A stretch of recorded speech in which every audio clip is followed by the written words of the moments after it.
다가오는 5월 20일이 유엔이 정한 세계 꿀벌의 날이라는 것 알고 계셨습니까? 최근 몇 년 사이 꿀벌 집단 폐사가 세계적인 문제가 되고 있는데 이 꿀벌이 사라지면 생태계는 물론 인류의 생존도 위험해진다고 하죠. 실제로 100대 주요 농작물 중 71개가 전적으로 꿀벌 수정에 의존을 하고 있답니다. 만나고 싶었습니다. 오늘은 국내 1호 꿀벌 전문 수의사인 정연기 꿀벌 동물병원 원장님을 모시고 작지만 소중한 꿀벌을 지키는 방법, 또 꿀벌 수의사라는 직업의 세계에 대해서도 알아보겠습니다. 정연기 원장님 스튜디오에 모셨습니다. 어서 오십시오. 네, 반갑습니다. 감사합니다. 네, 오늘 출연해 주셔서 감사합니다. 먼저 이 꿀벌 동물병원이라는 게 어디에 있나요? 네, 대전광역시 예. 거기에 소재하고 있습니다. 아, 그럼 오늘 대전에서 오셨습니까? 네, 대전에서 올라왔습니다. 와, 감사합니다. 그러면 꿀벌만 전문적으로 치료하는 병원이 또 있습니까? 네, 제가 이제 처음 시작해서 지금 꿀벌만 전문하는 동물병원이 저를 포함해서 4개소가 있습니다. 아, 그렇군요. 네. 그러면 꿀벌 수의사라고 할 수 있는 분들은 얼마나 계신가요? 현재 저를 포함해서 한국 양봉 농협이요. 예. 이제 조합원들이 이렇게 해서 결성한 품목조합 한국 양봉 농협 조합원 그 동물병원 직영동물병원에 2명, 또 강주에 2분, 또 충북에 1분 해서 전문적으로 꿀벌 동물병원을 하시는 예. 분은 6명이 있습니다. 6분밖에 안 계신가요? 아니고 또 일반적으로 일반 동물병원을 하면서 꿀벌을 진료하시는 분 또 7명이 있습니다. 그래서 도합 13명이 있습니다.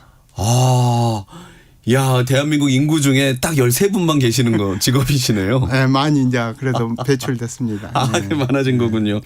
그러면 이제 꿀벌 수의사라 하면 꿀벌도 가축으로 본다는 말일까요? 네. 모든 분들이 처음부터 이제 꿀벌이 가축이라고 생각 못 하는데요. 우리나라의 법으로 예. 축산법의 제2조에 이제 보면은 거기에 이제 가축이란 하면 소, 돼지, 닭 이렇게 하면서 거기에 꿀벌이 규정되어 있습니다. 아, 그렇군요. 네. 또 가축 전염병 예방법이에요. 거기에 또 제2조 정의에 가축이란 소돼지다 하면서 꿀벌이 규정되어 있고 예. 또한 그 가장 중요한 건 수의사법이에요. 예. 수의사법의 제2조 동물이란 수의사가 취급할 수 있는 동물에 대해서 규정하고 있는데 소, 돼지, 닭, 조류 이제 수생동물 예. 거기에 꿀벌이 규정되어 있습니다. 아, 그래서 그렇구나. 수의사가 진료를 합니다. 진료할 수 있는 거군요. 네. 아니 그러면 1호 꿀벌 수의사라고 소개를 해드렸는데요. 얼마나 되셨습니까? 어쩌다가 제가 1호 꿀벌 수의사가 됐는데요. 예. 그래 13년도에 이렇게 개설하고 보니까 12년 지금 9개월 차 이렇게 된 것 같습니다. 2013년도요? 네. 그러면 이제 기존의 그 수의 면허를 가지고 계시다가 네. 이제 꿀벌을 내가 전문으로 해야겠다 하신 거겠네요. 그러면 언제부터 이 꿀벌에 대한 인연을 맺으셨는지 꿀벌에 관심을 두시게 된 계기가 궁금합니다. 관심을 두게 된 계기도 또 우연인데요. 제가 그 1992년도에 대전광역시 가축위생연구소 지금은 동물위생시험소인데요. 거기에 가축위생연구소에 근무를 하게 됐었습니다. 예. 공직자로서 그때 제가 맡은 업무가 양봉 업무를 맡게 됐었어요. 그런데 양봉에 대해서 제가 아는 게 없거든요. 네. 학교에서 배운 바도 없고 사회에서 안 오는데 이걸 맡고 보니까 이 기회에 좀 더 알아봤으면 어떨까 하고 제가 이제 그때 그 호기심을 가진 거죠. 예. 그 호기심을 가지고 있으니까 이제 꿀벌에 대해서 좀 알고자 하고 양봉장을 이제 찾아갔어요. 예. 이제 그 간에서 배급하는 약 좀 들고 예. 찾아가서 이렇게 딱 배우는 건데 어느 순간에요. 약을 들고 들어갔는데요. 봉장 밖에 나와 있어요. 무의식적으로 벌에 쏘일까 봐 들어가서 나와 있는 거예요. 그렇게 무서운 건 그렇죠. 사실이죠. 예. 그런데요. 그때 명색이 수의사라고 생각하면서 벌을 공부하고 왔었는데 그 약을 들고 서 있는 제가 참 처량하고 그래서 벌은 쏘일 때 쏘이더라도 한번 배워보자. 그러고 들어가서 시작한 게 어느 날 꿀벌 수의사가 이렇게 되게 됐는데 가장 큰 동기는 그 우리 양봉이님들에게 이제 가서 물어봤죠. 아무것도 모르니까 꿀벌의 질병은 뭐가 있어요. 그래 또 뭐가 있대요. 네. 그러면 그건 어떻게 치료하십니까? 하고 그러니까 다 또 각각 치료하는 방법을 얘기해줘요. 그걸 전체적으로 기록 관리를 하고 그거를 갖다 검토해 보니까요. 예, 질병이 한 가지면 그에 따른 약은 여러 가지가 있을 수 있죠. 근데 전체 조사해 보니까 다 틀려요. 오. 그래서 여기에는 왜 이렇게 다 다를까? 여기에는 올바른 지침이 없다. 이게 지침이었구나. 그래서 그때 제가 이 지침을 그러면 한번 제가 알아봐 이렇게 시작했던 것이 지금의 계기가 됐습니다. 그렇군요. 근데 보통 이제 수의사 면허를 가지고 계시면 흔히 우리가 아는 가축을 예. 진료하시기가 쉬운데요. 저도 사실은 꿀벌 가서 했을 때요. 그렇게 이제 그 지침이 없게 사실은 제가 이제 학부적인 공부를 하고 수의사로서 개업을 하면은 대동물 소를 많이 다루고자 이제 그쪽을 공부를 많이 했거든요. 예. 그 꿀벌은 사실적으로 제 생각에 이제 이렇게 지침이 없으면 금방 알 수 있겠다. 예. 사실적으로 작으니까요. 그렇죠. 뭐 손에 이만한데. 네. 뭐. 예. 소에 비교해서 작으니까 이게 한나절이면 공부되는 게 아닐까 네. 생각을 했었죠. 그런데요. 거기서 자료를 찾다 보니까 더 모르는 게 더 많아요. 아하. 그래서 벌의 생리, 벌을 키우고 있고 어떻게 키우는지 또 벌에게 하고 있는 걸 그래서 양공장을 찾아가게 됐어요. 예. 그때 제 나름대로 그 계획을 했죠. 대전시에서 축산을 하고 벌을 키우시면서 또 축산과를 나와서요. 또 그렇게 한 분에다가 좀 많이 키우고 이동하지 않은 분이 있을까 하고 찾아보니까 그런 분이 계세요. 네. 그래 그분을 찾아갔죠. 예. 예, 그래 가지고 바빠요. 양모인들이. 그래서 가서 바쁜 놈에 제가 그런 얘기를 했죠. 저 좀 가르쳐 주시겠어요. 그렇게 K. 그래서 그 말씀에요. 또 명색이 수의사라고 좀 알량한 또 어떤 자존심에 또 있겠죠. 자만심도. 예, 그때 딱 돌아서면서 제가 그랬어요. 가르쳐 주시는데요. 바쁘시잖아요. 예. 1년만 가르쳐 주십시오. 92년도에 이제 돌이켜서 가면 1년만 가르쳐 주십시오.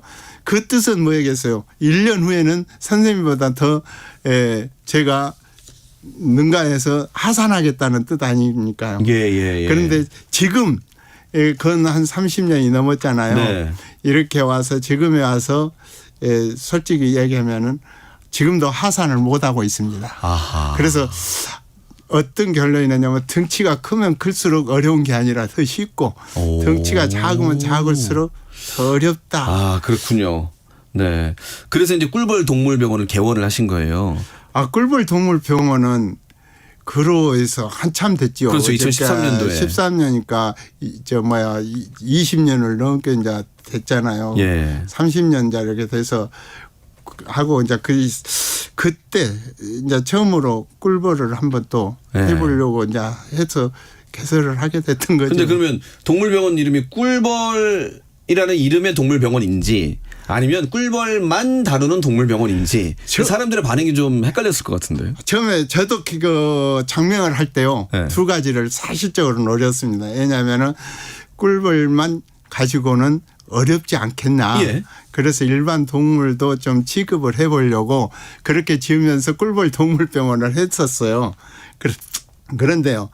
예, 이제 많은 분들이 그렇게 헷갈려서 전화를 해왔었어요. 그리고 이제는 양봉하신 분들은 전부 다 꿀벌 동물병원이 꿀벌 전문 동물병원인 줄 알고요. 네. 일반 분들은 아직도 이제 같이 개명돼 있으리라. 그럼 다른 동물들은 안 보시나요? 예, 저는 이제 꿀벌만 전문으로 보고 있습니다. 네. 지금은 그럼 문의하시는 분들이 좀 많아지셨을까요? 어떻습니까? 지금 제가 처음에 들어왔을 때요. 분위기하고 지금 달라져서 꿀벌 수의사가 이제 인식이 많이 돼서 갈수록 제가 바쁘다는 것이 그거로서 제가 증명이 되는군요. 증명이 됐다고 표현할게요. 네. 지금 이제 5월인데요. 아까 제가 잠깐 언급은 했습니다만 좀 바쁜 시기이시죠? 네, 어떠십니까? 지금 5월에 한국의 여건에서는 지금 예. 아까시 꿀단이라고 바쁘죠. 아하. 그런 이제 벌이 바쁘기 때문에 또 수의사를 필요로 하는 농가도 많을 것 같은데요. 사실은 네. 반대예요. 네? 예전에 예를 들면은 지금 양봉가로 보면 우리가 농사 짓는 거로 보면 이때 농번기거든요. 네. 가장 바쁜 때에서 그러니까요. 사실은 수의사를 부를 겨를도 없고 벌도 바쁘고요. 그래서 부르지를 않았었어요. 그러면 반대로 수의사는 농한기죠. 아. 예, 그런데 처음에는 그랬어요. 그런데 지금은 같이 바빠요. 예. 왜냐하면 벌들이 또 많이 또 아파하니까. 그러니까요. 예. 예.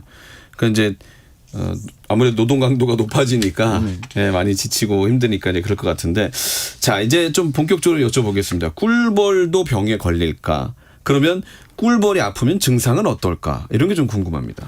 예, 모든 생물은요 일단 다 아픕니다. 예. 안 아픈 생물은 없거든요. 그런데 이제 꿀벌도 아픈가 근데 진짜 많이 아픕니다. 그런데 알려진 현재까지 더 있는 알려진 질병이 이제 곰팡이를 비롯해서 온충성, 그러니까 기생하는 거요. 또 기생충을 비롯해서 세균성, 또 바이러스 질병도 있어요.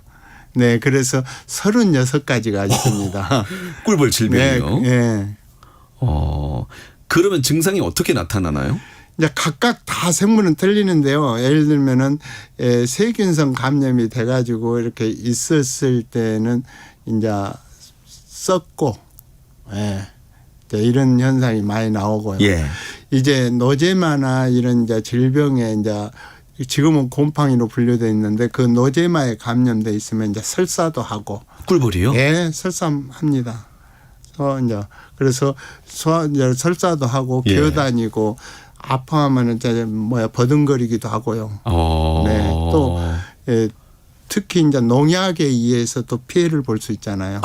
그래서 살충제요? 또, 예, 그렇게 해서 또 죽는 모습이 틀리고요.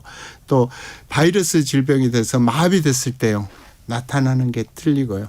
기생충에 의해서 이제 특히 꿀벌 진드기, 그게 이제 어렸을 때 영양분을 섭취하거나 자라야 될 발육해야 될 부분이 못해서 불구되는 현상, 그런 게 많이 나타납니다. 그러면 일단 딱 들은 생각이요. 꿀벌이 제발이 아니죠. 제 날개로 동물병원을 찾아올 리가 만무하고요. 뭐 양봉농가에서 얘 좀 봐주세요 하실 수도 없고요. 왕진을 가십니까? 어떻게 하십니까? 네, 거의 먼저 왕진에 의해서 이루어지는데 꿀벌이 아프다고 병원에 와서 수술하고 또 입원하고 태어날 일은 예나 지금이나 앞으로도 없겠죠. 예. 네, 그렇기 때문에 꿀벌이 다 또 많이 궁금하시는데요.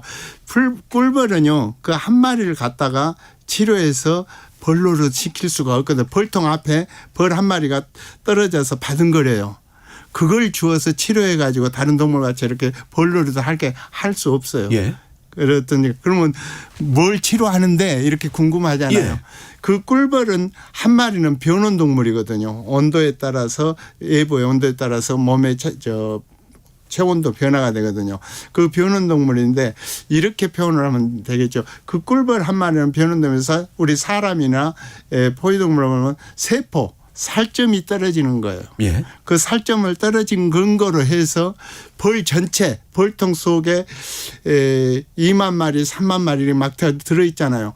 그게 벌통 속에 여왕벌, 일벌, 숫벌 이렇게 다 들어있는데 그 한 마리가 전체적으로 또 하나의 개체예요. 예. 한 몸이요. 네.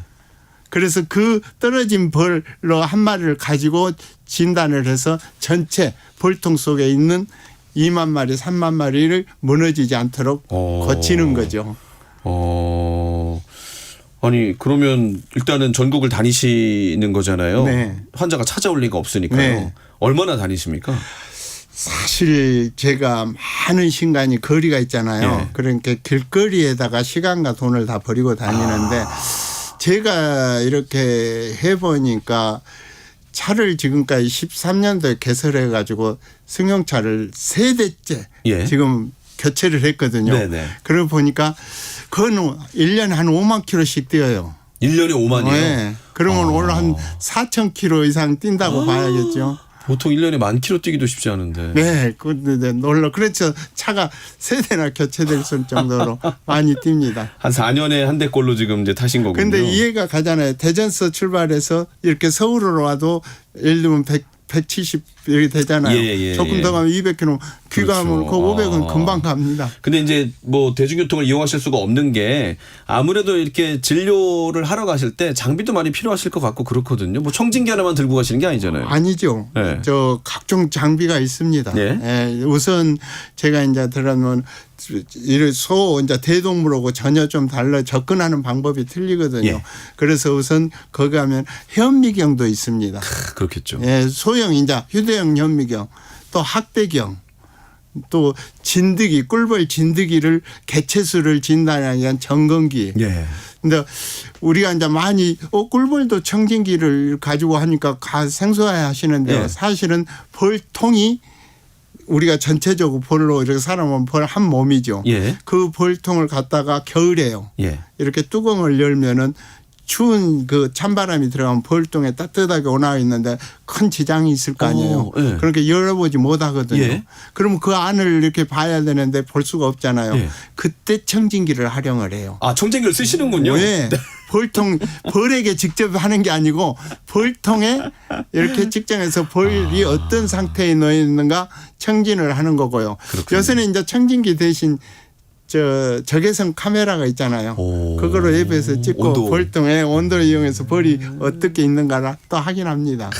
그러면서 이제 놀랍지만 그런 장비도 갖고 다니면서 또 염도 측정기도 있어요. 이제 벌에게 이제 이렇게 하는데 그런 여러 가지 또 현장에서 있고 또 거기서 궁금한 거는 또 벌을 가지고 와서 검사. 옆에 동물병원에서 이제 실험실 검사도 네. 하고 또 양봉장 전체요. 어떻게 놓여 있고 주변에 어떤 밀원수가 어떻게 오. 놓여 있는가 해서 드론 무인 비행기 드론 있지 않습니까? 드론도 가지고 활용하고 그래서 야. 차에는 여러 가지 장비가 많습니다. 가득 차 있습니다. 네. 주행 거리가 많을 수밖에 없네요. 네. 아니 그런데 아까 잠깐 언급하셨습니다만 아무래도 이제 벌을 상대로 일을 하시다 보면 벌에 쏘일 수밖에 없지 않나요? 어떠십니까? 당연히 쏘이죠. 그래서 저는 웃는 얘기를 그렇습니다. 사실 또 그렇고요. 전국 봉침을 맞고 다니고. 아이고야. 지금 제 눈 이상하잖아요. 어제 또 벌에 쏘였거든요. 아이가 부으셨군요. 네. 전국 봉침을 맞고 다니고. 그런데 더 벌도 이렇게 아프면 사나워지거든요. 아. 그러니까 더 사납죠. 예민해지는 그래서 거예요. 저라고 봐주지 않고 많이 쏘입니다. 아, 그러면 그런 어떤 진단이라는 게 현장에서 바로바로 나오나요? 꿀벌이 그래서 제가 그 대동물 수의사로서 지망을 하고 조금 소를 갖다가 예를 들면 소를 치료하기 수술을 할 경우 있잖아요. 예. 마취를 시키잖아요. 마취시키고 수술을 다 했어. 모든 과정을 다 마치고 그다음에 마취가 딱 깨면 소가 벌떡 일어나잖아요. 예. 그러면 소가 살았잖아요. 그렇죠. 그러면 수의사로서 긍지와 희열도 느끼거든요. 네. 그런데 꿀벌은요. 지금 와서 바들거린 거 그거는 죽는 거예요. 세포 같이. 그거는 살려내는 거 아니고 벌통 속에 있는 걸 살려내기 위해서는 빨라야 일주일. 그러나면 벌이 이제 알에서 또 태어나는 데까지 21일이 걸리잖아요. 예. 20일 후에 결과를 확연히 알 수 있어요. 그렇군요. 그러니까 말하는 저도 듣는 우리 양봉인도 둘이 다 답답하죠. 아하, 그렇군요. 그게 좀 힘들어요.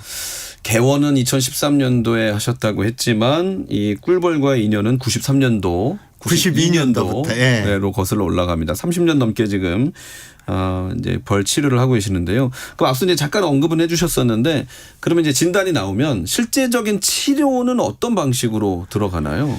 우선 현장에서 먼저 살피고 기본적인 치료 여건이 될 수 있는데 이제 정확한 거는 실험실 진단까지 해서 그에 따라서 치료를 하는데 우선 세균성 질병은요. 네. 미국 부조병, 유럽 부조병 이렇게 세균성 질병은 법정 전염병이고요.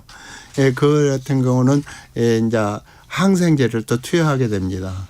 그래서 투여 요령을 가르쳐 주고 또 해서 하고 모든 게 이제 그리고 일반적으로 이제 그럼 뭐 분무 방식이 되나요? 아니 이제 여러 주는 방법이 이제 예를 들면 가루 설탕하고 약하고 혼합해서 투여하는 방법이 있고요. 그럼 뭐 이게 양봉통 앞에다 놔두나요? 이제 그 안에 벌통 안에다가 위에다가 놓고 가져가게끔 하고 또 설탕 물에 혼입해서 주는 방법도 있고. 설탕물은 이제 자기들이 오니까요. 예, 거기 이제 안에다 해서 또 각각 용량이 있어야 될 거 아니에요. 그리고 또 그런 주는 방법이 따로 있습니다. 그렇군요. 좀 내가 이 길을 걷기를 잘했다. 보람을 느끼시는 순간은 언제일까요? 아무것도 모르고 시작했는데요. 예. 저 자신도 처음부터 어떤 확신을 가졌던 건 아닌데요. 또 우리 벌지기님들, 양봉인들도 조금 긴가민가 할 때 이제 차츰 와서 새롭게 이렇게 진단하고 합리적으로 해가지고 벌이 치료되고 나아지니까요. 그 인정해주고 이렇게 불러주고 칭찬해줄 때가 역시 보람이 있어요. 네. 참, 정말 뭐 죄송한 말씀입니다만 꿀벌이 아플 거라는 생각을 제가 못 해봤거든요. 네. 네. 왜냐면 그냥 그러면 폐사하겠지 이렇게 생각을 했는데 그거를 또 고쳐주시는 거 아닙니까? 네. 그렇군요. 그런데 지금 이제 저희가 뉴스를 통해서도 많이 접합니다만 아픈 꿀벌이 점점 많아지고 있고 실제로 그 개체 수가 줄고 있다라는 게 문제 아니겠습니까? 실제로 이게 현장에서 느끼시는 건 어떠십니까? 예, 많이 아파하고 있습니다. 어. 그 이유 중에 이제 여러 가지가 있겠죠. 기후 변화라고도 하고 또 주변에서 농약 살포도 하고요. 또 전염병도 있고요.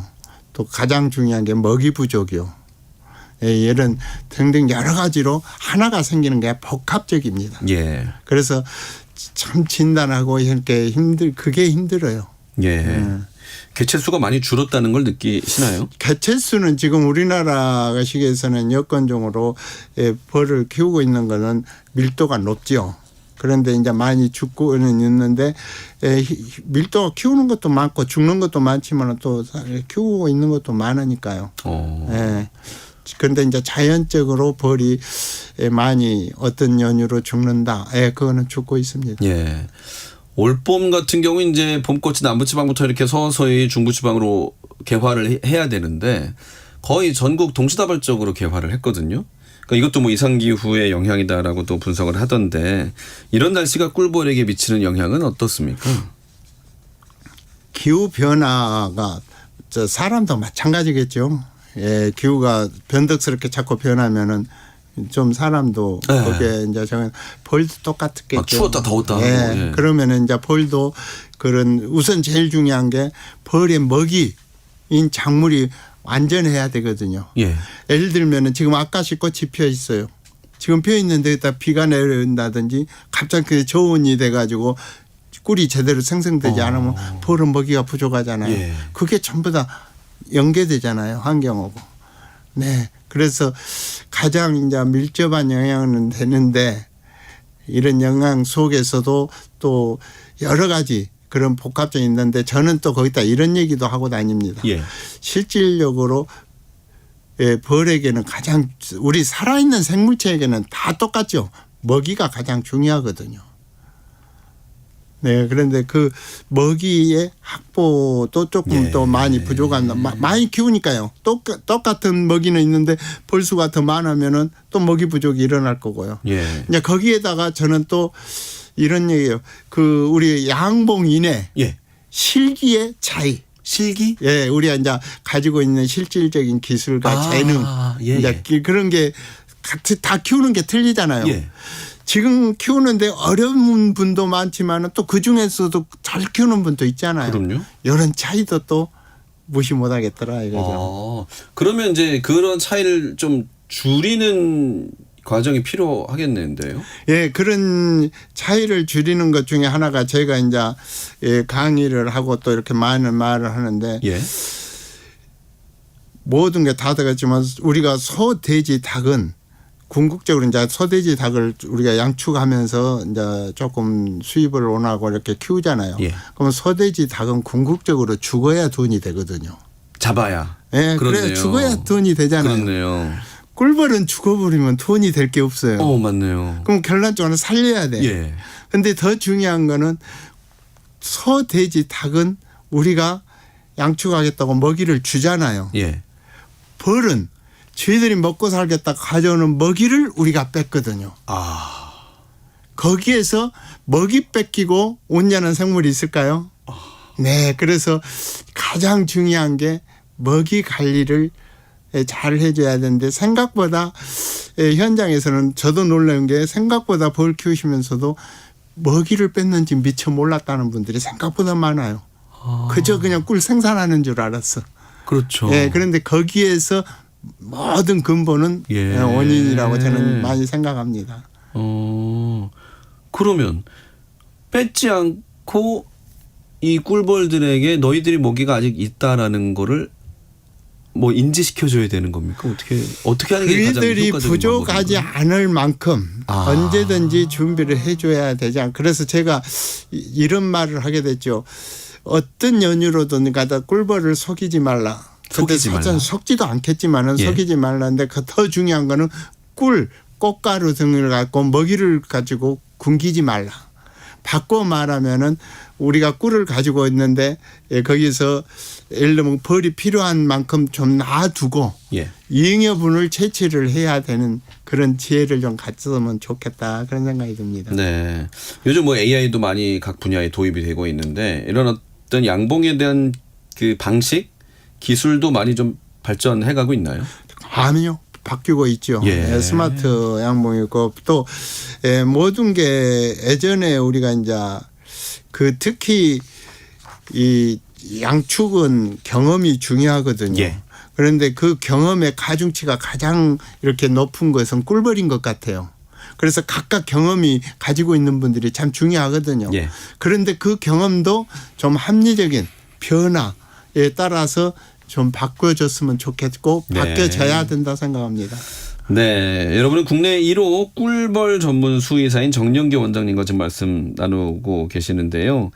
그 앞서 잠깐 제가 언급했습니다만 꿀벌이 사라지면 인류도 사라진다라는 말이 뭐 아인슈타인이 했네 안 했네 이런 말들이 좀 있더라고요. 실제로 이게 있는 말이었나요? 어떻게 알고 계십니까? 모든 문헌을 보면 아인슈타인이 한 것처럼 많이 돼 있죠. 그런데 제가 저도 똑같이 이제 문헌 모으니까 그랬는데 아인슈타인이 이걸 했을까? 그래서 마침 아인슈타인의 자서전을 읽어보게 됐어요. 읽어봐서 한 700여 쪽 되는데 그걸 읽어봐도 어디에 벌하고 관여되는 건 없어요. 그래서 또 어디 할 수 있잖아요. 그거 꼭 안 해도. 그런데 마침 어느 날 저 세계 양봉대회를 갔더니요. 거기에서 그 구체적인 자료가 나오더라고요. 그래서 아인슈타인보다 한 11년 이렇게 앞서 있는데 우리 파랑새 작가 모리스 마테링크라는 파랑새 작가가 하는데 그분이 벌도 키우면서 그분이 노벨 문학상을 받은 분이거든요. 그분이 했다는 자료가 궁극적으로 나타나더라고요. 그래서 그 자료를 가지고 그래서 아인슈타인이 그 모리스 마틴보다 더 훗날 사람이니까 혹시 인용은 할 수 있었겠구나. 그래서 이렇게 됐겠구나 그렇게 생각합니다. 그럼 그 정확한 그 뭐 표현이 어떻게 됐었나요? 꿀벌이 사라면 인류가 이제 살기가 어려운데 한 4년 살기가 어려울 거다. 이런 식으로 표현을 하셨던 말이에요. 그럼 그 말 자체는 또 이 어떤 근거가 있는 표현일까요? 어떻게 보십니까? 사실적인 거는 그 꿀벌이 우리 지구상에 창조된 것 중 이제 동물 중에 또 가장 영리하다고 천재성을 갖고 있다 하잖아요. 그런 동물이 아까 말씀드렸듯이 우리 작물의 주요 작물의 한 74% 이런 정도를 갖다가 하냐면 만약 꿀벌이 있으면 그런 작물이 결과적으로 제대로 수정이 안 되죠. 그러면은 우리의 식량 부족이 일어나는 게 중요하죠. 그렇군요. 그렇게 보고 계시는군요. 네. 또 이제 그 국제 뭐 식량 농업 기구 이런 데서도 그렇게 표현을 하고 있는데 자, 그러면 앞으로 이런 양봉 농가가 입는 피해나 고충 또 양봉 농가가 피해를 본다면 결과적으로 일반 농가들도 좀 피해를 입는 거 아니겠습니까? 네. 말씀하시는 게 이제 양봉 농가가 벌이 없는데 사실은 요새는 이제 시설 재배, 그 하우스, 비닐하우스 같은 이렇게 해서 작물 재배를 많이 하지 않습니까? 거기에 꽃가루 이제 화분 매개를 이렇게 해줘야 되는 게 벌이 아주 중요한데 벌이 없으면 이제 그런 연쇄적으로 그런 어려움이 따르죠. 그래서 꿀벌은 이제 환경 지표종이다라고 표현을 하기도 하는데요. 그래서 5월 22일을 유엔이 세계 꿀벌의 날로 정한 것 같아요. 그래서 꿀벌을 지키기 위해서 양봉업계 우리 사회가 노력을 기울여야 한다는 건데 어떤 노력을 어떻게 기울여야 되는지도 말씀을 좀 해 주십시오. 예, 지금 꿀벌에 대해서 이제 많이 관심을 갖고 있어요. 예. 예, 꿀벌이 이렇게 죽는다는 것에 대해서 생각보다 많은 분들이 관심을 갖고 있는데, 네, 저는 이제 꿀벌을 다루다 보니까 어느 날 꿀벌이 미물이라고 생각했더니 이게 영물인 거예요. 예. 이제 그렇게 이제 제가 이제 좀 가장된 표현이 아니라 그러다 보니까 모든 생명은 사람이나 벌이나 같더라는 거죠. 그래서 생명은 서로 다 살 수 있게끔 해주면서 우리가 자연 환경을 보호해주고 또 그런 필요가 있겠다 하는 생각을 많이 합니다. 네. 그래서 이제 실제로 이제 국제 말씀 들어보니까 국제사회에서 회의도 많이 하시고 찾아가 다니시고 하는 것 같아요. 네, 방금 말씀에 조금 제가 조금 어긋나게 대답한 건데 사실 5월 20일 꿀벌의 날 행사를 해서 슬로베니아는 대대적으로 하고 있어요. 예. 잘하고 있는데 우리 한국도 여러 가지 꿀벌을 알리기 위해서는 하고 있는데 5월 달은 한국의 여건상 아까식구를 따위해서 많이 바쁘거든요. 예. 그래서 그런 행사를 네. 좀 하기 어렵고 슬로베니아 여기 한국 그 주재 이제 대사관이 있잖아요. 거기서 행사하는데 한국 양봉협회나 한국 양봉농협 에서도 이렇게 후원을 해주고 예. 간간히 이제 다른 때 양봉의 날 행사 이런 때 하고 있습니다. 네. 지금 이제 어플리케이션 콩을 통해서 양봉업을 잠깐 해본 적이 있다. 박사님께 존경심이 생깁니다. 이렇게 또 글을 달아주시기도 했는데요. 이 꿀벌을 지켜보시면서 꿀벌로부터 배우게 되는 좀 교훈이나 지혜가 있을 것 같습니다. 너무 많아요. 예. 방금 얘기했잖아요. 제가 진짜 배울 거 없는 미물이라고 생각했는데 어느 순간에 영물이라고 생각하면서 나에 대해서 모를까 하는데 아는 것 같아요. 그런데 이렇게 하나 표현하면서 그 꿀벌이 우리가 이타적이란 건 다 알잖아요. 그런데 제가 이렇게 현장에 다니면서 이런 분을 이제 대조적으로서 야왕벌을 교체할 때가 있어요. 예. 이제 오래됐으면은 이제 우리가 신앙으로 이렇게 교체할 때 그때 왕을 교체하면서 그 왕을 다 모아가지고요. 이제 어차피 폐왕이잖아요. 버릴 왕을 따로 모아가지고 봉장에서 좀 멀리 떨어진 데 가서 어차피 이제 죽잖아요. 그걸 가지고 와서 묻어주면서 고맙다. 너희들 때문에 내가 살았다. 이런 벌지기님 우리가 양봉인이 계신가 하면은요. 이제 바쁘고 힘드니까 그 여왕벌을 씻게 한다고 그 여왕벌을 자기들 새끼 거는 데서 이렇게 죽여버리는 경우가 있거든요. 예. 이 두 분들이라는 그 벌 키우는 게 전혀 달라요. 그래서 제가 이제 벌로부터 배우면서 이 생물에서 감사와 이제 우리가 그렇게 감사하는 마음 예. 그게 아주 중요하더라 이런 거죠. 네. 배려와 감사죠. 네. 네. 자, 끝으로 우리 청취자 여러분께 한 말씀과 앞으로 남은 계획 전해 주십시오. 언제 다녔는데 마음은데 어쩌다 이렇게 보니까 시간도 잘 가는데요. 계획이 꾸준히 있다면 제가 언제든지 이런 나와서 하는데 꼭 그 우리나라는 불모지에서 아직 꿀벌이 그래서 꿀벌 질병학을 지금 집필하고 있는데 그 얼른 빨리 완성됐으면 좋겠고요. 예. 네, 또 꿀벌은 우리가 이렇게 보면은 당연히 죽어야 되는 게 아니고요. 우리께 큰 일을 했어서 우리가 그걸 보호해 줘야 된다는 것도 조금 알고 생각보다 지금은 꿀벌에 대해서 관심 많습니다. 예. 네. 알겠습니다. 자, 만나고 싶었습니다. 오늘은 세계 꿀벌의 날을 앞두고 국내 1호 꿀벌 수의사인 정영기 꿀벌 동물병원 원장님과 말씀 나눴습니다. 오늘 나오셔서 감사합니다. 감사합니다. 이런 자리 만들어 주셔서요. 예.